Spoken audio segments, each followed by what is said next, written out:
how to fix Windows license only supports one display language. So if you want to fix your Windows license only supports one display language, then what you need to do is you just need to simply search for registry editor, click on yes again. Now here you'll have this kind of interface.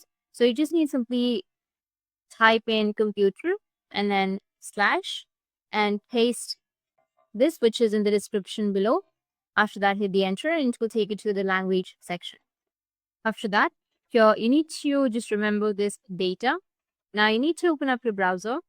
After opening your browser, you need to paste the link, which is in the description below, and then hit the enter. So once you're on this kind of interface, now you just need to simply press Control F and then enter a language. So in my case, I'll just simply go with Spanish language. Now, as you can see that you will have a lot of language related to Spanish. So you can just simply go and select any language that you're comfortable with. For example, I'll go with this one. Now here what you need to do is you just need to simply go and copy the last 4 digits. After copying the last 4 digits, you just need to simply go back and open up your registry editor.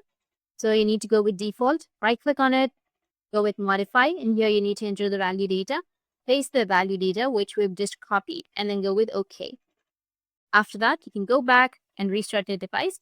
After restarting, the problem will be fixed. That's it, and if you have any questions, feel free to comment below. Thanks for watching.